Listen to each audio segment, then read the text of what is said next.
everyone. Welcome back. Welcome to Live. It's Tuesday. Yes, Tuesday at 2. At 2 o'clock. Yeah, exactly 2. We did it. I'm so proud of us. Yes. All right. So I think we should get our incredible disappointment out of the way. What's our disappointment? That nobody last week. Oh, nobody asked a question. So that means we still have our amazing prize waiting here. There's candy up there. That's why. That's why I keep exposing. That's why I keep flipping the bow up because there's like candy. There's candy up here. Good candy. There's delicious candy. I mean, the whole thing is a win. And I don't understand. Like, obviously, maybe we're the only highly caffeinated people in the building. I don't know, but well, thinking about that line at Starbucks, that I cannot seriously be doubt the it. That case. cannot be true. So, guys, ask a question during Live today, and there's a really, really, really good chance The odds are in your favor. that you will win this. Like, this is not the lottery here, okay? Like, chances. So you're telling me there's a chance? Yes, you're telling me there's a chance. All right, so that was our epic disappointment. We thought that would be like, I don't know. Yeah, I thought that would bring in the questions. Well, but here's the thing. Maybe people don't have questions about ebooks, but this week we're talking about microforms. Yeah. So maybe there's a better chance somebody will have a question. I should hope so. Yeah. If all our watchers know everything about microform already, then I've got a job for them. Yeah, seriously. Like, there's an empty office here, and we have a very important question. oh, what's the question? Can my question be, are library workers eligible to Oh win? God, we hadn't even thought about that. How about, I don't know. Can we table that question? Yeah, let's put that on hold. Let's table that question. And Stephanie and I will put on our ethical decision making and figure this out. And Ashley, it's got to be a question about the topic, Right? I know she's just full of questions about microform. For sure. I'm sure she is. Okay. So, microforms, right? Maybe we should introduce ourselves Oh, first. yeah. I feel like we have such a classic reader, viewership. Yeah. Okay. I'll let you go. Oh, I get to go first? You get to go first this time. Okay. I can remember. All right. My name is Stephanie Eversard. You almost flubbed it. I did not almost flub it. I was trying to decide if I should start with I am or my name is. You almost flubbed it. Okay. Are you quite finished? Yes. Ahem. All right, my name is Stephanie Eversard, and I'm the social sciences librarian here at the Marx Library at the University of South Alabama. And I'm not gonna, this is Beth. Okay, I'm Beth Shepherd. The only reason she's here is because she knows about microfiche What? and I don't. So And I am the Arts and Humanities librarian here at the Marx Library. Yeah. And I do know all about microfilm and microfiche because they're my heart. I love them. So maybe we should talk a little bit about what we're going to talk about. Yeah, so we should talk about microforms. So maybe we should just define it. Okay. Right? Okay. So you may hear librarians talking about microforms, right? But we often kind of talk about them in their subspecies, I guess. Yeah, would be subspecies. what they are. So there are two major types of microforms. There's microfilm, which we have demonstrations today, right? So microfilm is literally in a roll. It comes It's film. in a roll, like film. It's Like old school actually, film. I don't even know if students actually see film anymore, in real life, but film actually. Yeah, they don't have a VHS tape to pull it out of anymore. Or right? cameras. Yeah. Yeah. So this is microfilm, and then microfiche, and we have a question which we'll look at in a second. So exciting. And then microfiche is the flat card. So a little bit different. And there's a third type, and it's called an opaque card, and they don't really use them anymore. So essentially, it's like a microfiche, but it's printed on cardboard rather than clear polyester plastic film. We actually do still have some micro opaque cards here in the library, but as you can imagine, there are not very many readers around that still read them. So, and it's a super specialized collection that we have here in the library. It's a Russian language collection. So the three of y'all out there that can read it. We used to have a lot of other stuff too. Yes, but what people did, the people that make the microfilm and microfiche, is they transferred it either digitally or onto a more like continually readable format. So why these exist? Oh, we have a question. Oh, what is it? Whoa. I actually read the guy's name earlier, but I don't remember it. Too. Well, you know, I bet we have a librarian in the room, though, with the phone who can probably figure that out pretty quickly. Oh. The question is, who was the first one to first produce microphotograph? I don't have your fingerprint. Now you do. We're not twins. Safety. Well, okay. Even twins. Although we act like twins. Okay, so this is actually a real good question. So I will address. Stephanie will find you the answer to the first person to introduce microphotographs in 1839. But I will address the next question. So thanks, Philip.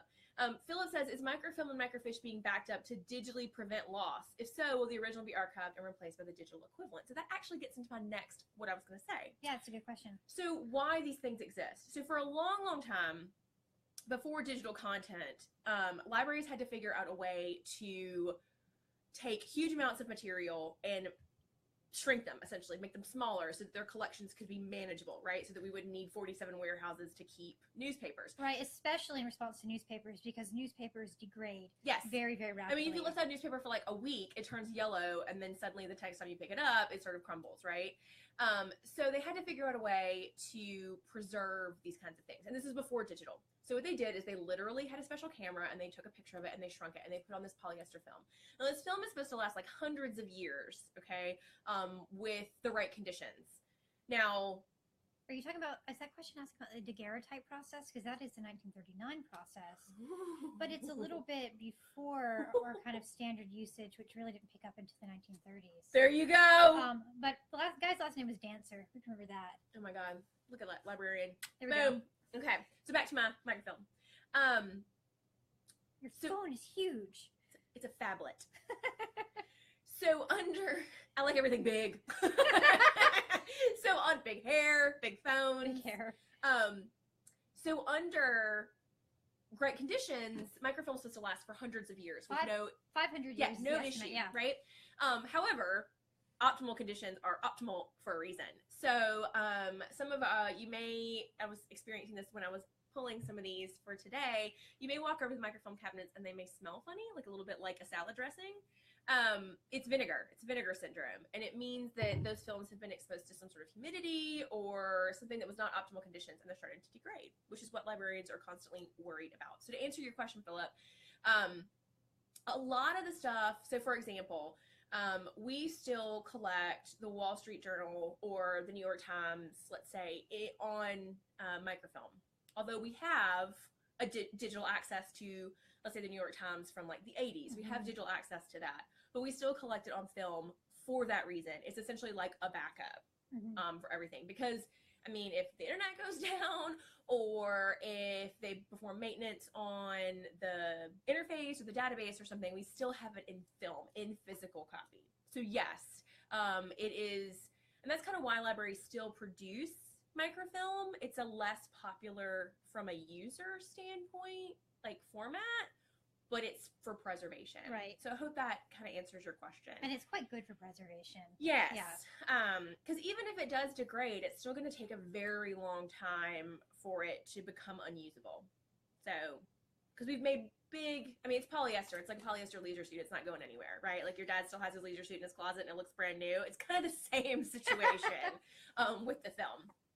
So that was a really good question. Thanks, Phil. I just assumed you're Philip, but okay. So that's a little bit about film. So Stephanie was saying before we were preparing for this, Stephanie was like, my people really just don't use. I mean, so you were like, they just don't use the film as much. And if you walk over there, maybe we should tell them where that collection is. It's a good idea. Yeah. Right, so the collection is next to, inside of our government documents collection. Adjacent to. There we go.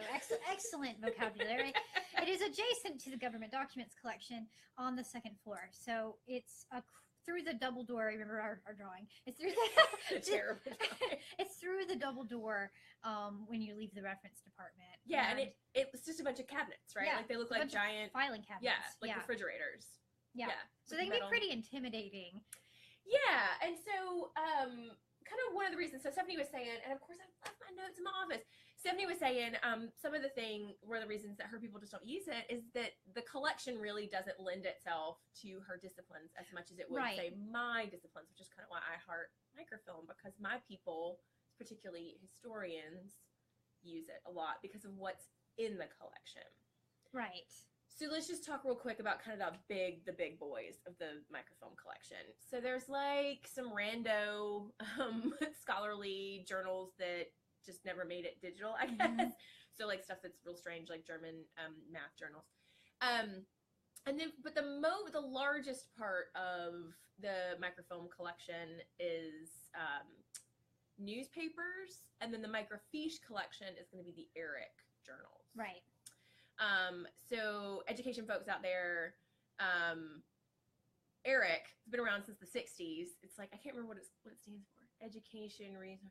I don't know. It's the Department of Education. Right. And that's what this is. This is an Eric. That was the resource of the week last week. And I can't remember what And it I is. still can't remember what is it on there? Education Resources Information Center. Information Center. That's what I thought it was, but that seemed too obvious. Well, it's the education. I mean, they're not going to make it like, I guess they're like, let's not make it complicated. Why, if you're an education major, you actually might still pull this, although we have like the digital database to it, is, as you can imagine, the stuff goes back to the 60s. And while Eric has done an amazing job digitizing stuff, they're still going forward digitizing new content, and they're having to go back and digitize the back files. And so the older you get, the more likely they haven't made it to those files. The online database, yeah. Yeah, so they haven't digitized them yet. So you may see a record in Eric that doesn't have the digital equivalent, and you have to go pull it from the microfiche. So how can they tell if something is over there in the microforms?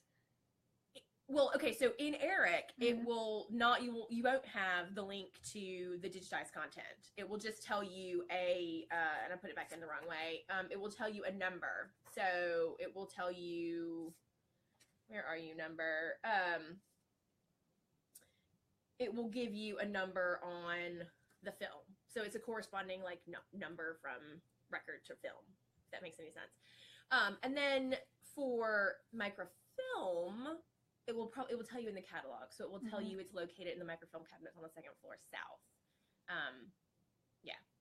So what should they do if they need it? Should they just wander around the file cabinets and hope they can locate it? Well, no. No. Hold on. Let me go back to. Oh, okay. Yeah. All right. I'm getting ahead. Hold that thought. So let me get back to major stuff.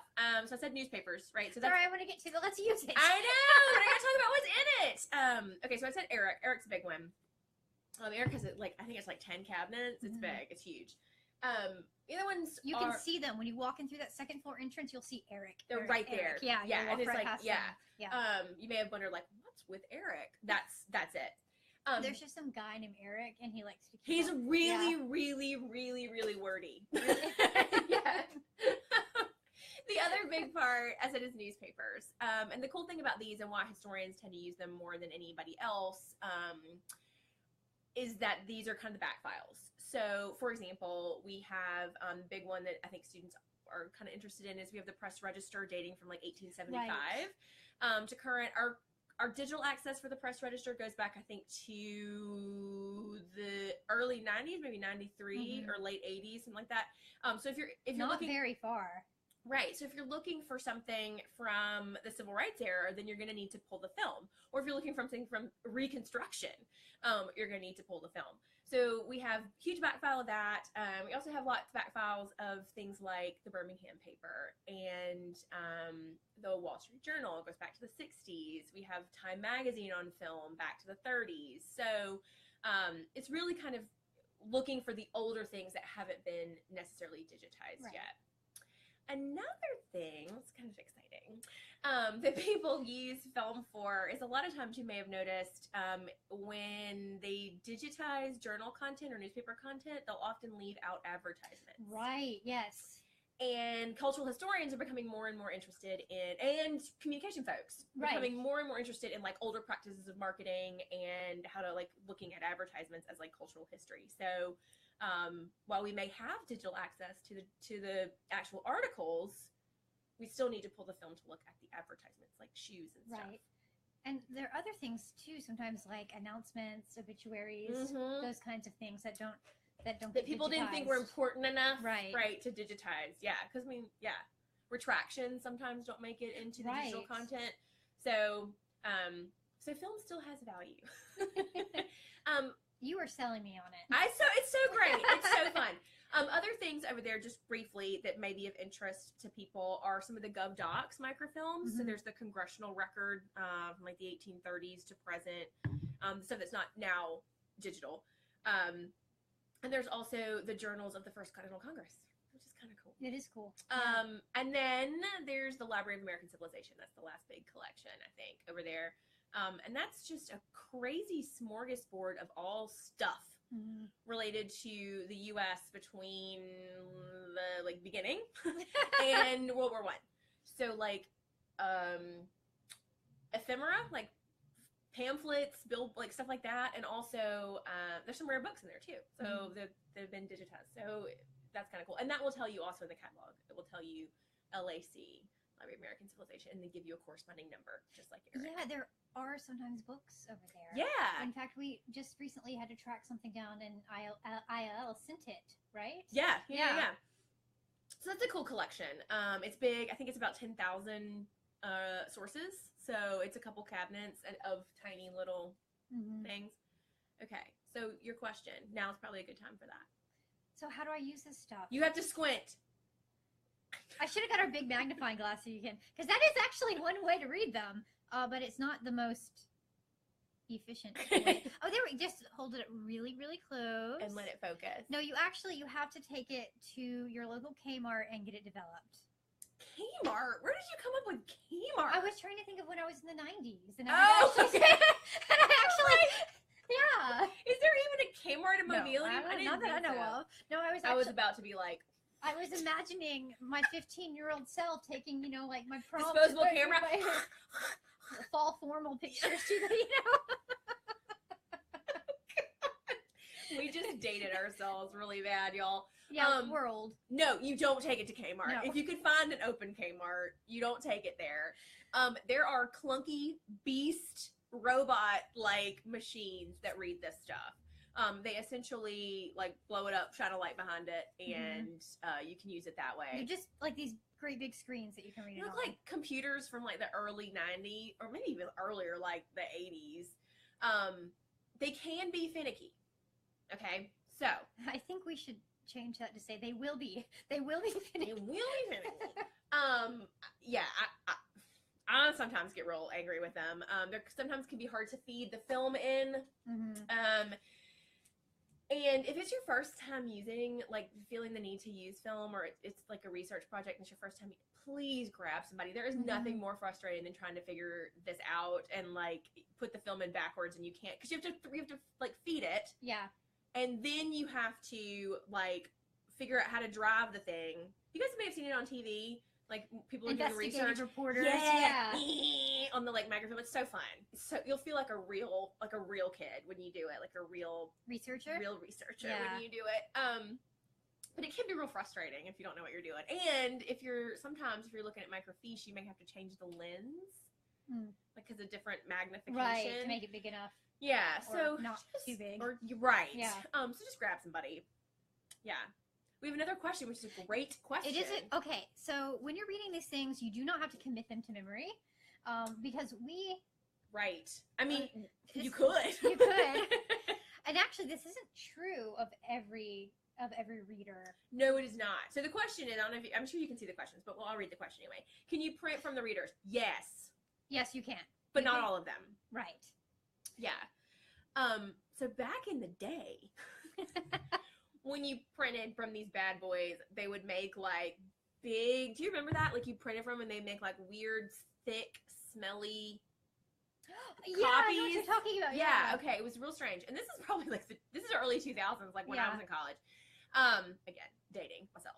But That is no longer the case. So what we do now is we have software on the readers and a little computer next to it to where you essentially take a photo, like a picture, digital image of the screen. Yeah, and you can print it from there, so like on a regular printer, or, which is nice, you can save it to like your drive or a thumb drive or whatever. Or you could email it to yourself. Yeah.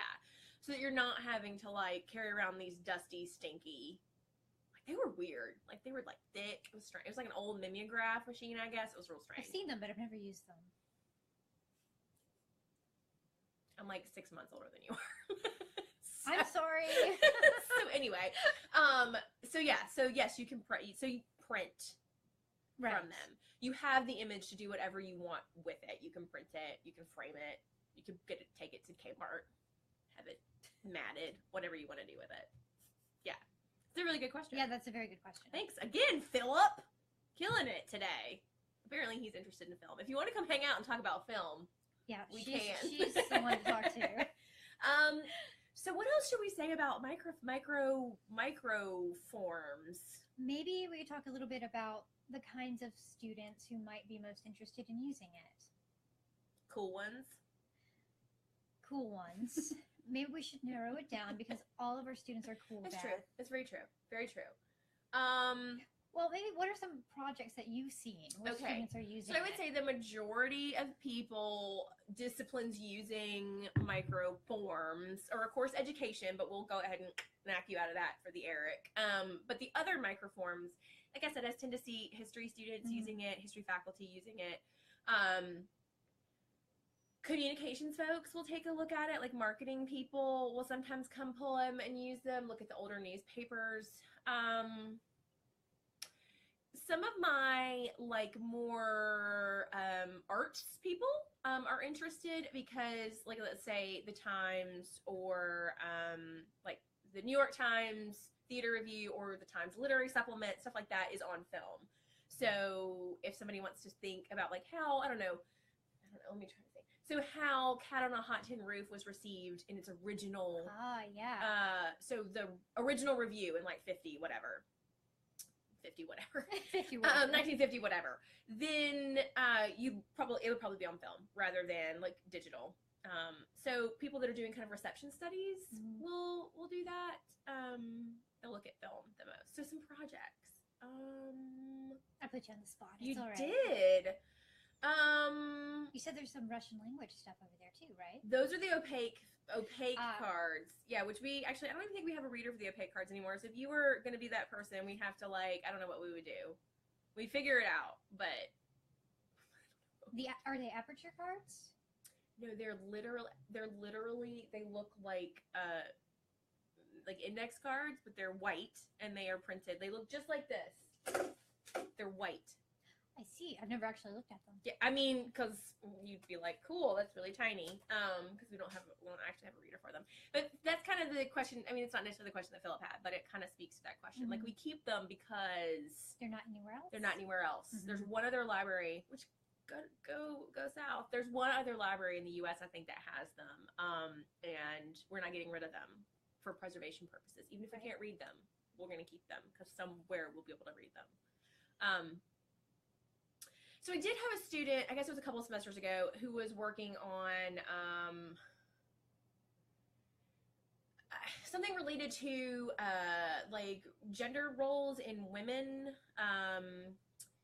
in Reconstruction South as illustrated through advertising. So women's dresses. Whoa. Yeah, really cool. Like really cool topic, graduate student. And of course, he actually was interested in advertisements for like fabrics and clothing, and so we looked at, of course, at the Press Register, and we actually got some film through Interlibrary Loan to look at other, like the Atlanta Journal-Constitution from the period. So cool topic, very cool topic. So that's kind of the idea. Yeah. So historians love stuff like that. That's awesome. I know, right? Go historians. I'm gonna have to spend some more time over there. There's some cool stuff over there, and I mean, I would encourage you guys too, if you've never, if you've never played with film before, is to just come over, grab a film, and maybe look up your birth date. Yeah, that's a great idea. It's kind of fun. I mean, if you're nerdy like us, it's fun. All right, so we are at 25 minutes, and I've had Someone walked by and waved at us. I'm not crazy. Yes, you are. So we've had 25 minutes of talking about microforms, which is probably like enough for a lifetime for some people. I think we could check that one off the list. Okay. So, if you guys have any questions about microforms, don't hesitate to ask. And like I said, if it's your first time trying to use them, please come up to the reference desk or the circulation desk or something and say like, I need some help. Yeah. I'm not gonna lie. I have asked for help. Oh, I did too. Like when I asked. No. Yeah. I regularly. Oh, okay, yeah. No. And this is my jam. Like I have to. We got Mike, a guy in our department, is like the microfilm machine like whisperer. like he know. Like, and I'm always like, I don't know. Mike, Rebecca's good too. Just load it. like. Yeah. Rebecca's the one who helped me last time. Yeah, so our ILL folks are killing it on the microfilm. They use it. They actually use it. They use it regularly, for stuff. They pull it for, like, they will get articles for people or whatever from them. So if you come to one of us, we'll send you to one of them. So, okay. Next week is our third week of the lesser known series. Yeah, it looks weird. Lesser known. If you're German, it's like this. Oh, that's right. Yeah. So which is kind of nicer anyway. It does look nicer. All right, 3. Week 3. Week 3. We're going to be talking about government documents. Oh, the lesser of the lesser knowns. I mean, I didn't mean it like that. I meant like. Sorry, government documents. The probably least known of the lesser knowns. That's not what I meant. We're gonna look out. Vicky's gonna have her hands against the glass. I know, right? That's not what I meant. Probably the one that students are least familiar with, or at least aware of that it exists, and it's in its own like little space and what it is and how it's organized and all sorts of cool things like that. Because it's its own like little kingdom. It is, yeah. Its own little world. A little world with its own little classification system. Yes. Yeah, that'll be interesting to talk about. I know, right? Because we just like got all nerded out about Library of Congress. I don't think we'll nerd out as much about the SUDOC system because neither one of us are like SUDOC folks. No. But okay. So this is a good example though about how this week my people use microfilms more than your people, but next week my people definitely use government documents more than Beth's people. Right. So I'll just be kind of going like, next week. Like sounds like today while I'm like shooters. I'll be giving you like next week. So that'll be we'll trade off. That'll be fun because I know I'm like there's government docs. Woo. All right. So is it time for social media Let's stuff? do our social media thing. Okay. So if you're right here on our Facebook page, which you obviously are if you're hearing us, well, they could be watching this after the fact on YouTube. They could. They totally could. Because I know we have loyal fans who rewatch these and that are not notes. my mom. Other fans beyond my mom. I don't even think my mom watches. My mom does. She started, but she fell off. My quickly. mom does. That's adorable. I know, right? So go ahead and like us on Facebook. We are also on YouTube as Marx Library Live. We are on. Go back and watch all the previous. That's right. ones. Watch them all. They're up to date except for this one, so you can watch them all. We are on Twitter as USA_library. That's a very sad holdover from before we had a name. And we were that which shall be unnamed. Right. The library that shall not be named. And makes it sound like evil. I know, right? We're not. No, we're not evil. Most of us. And we are on Instagram. Well, you're the Slytherin here. I am proudly a Slytherin too. Like, super proud. We're on Instagram as Marx.library. Yes.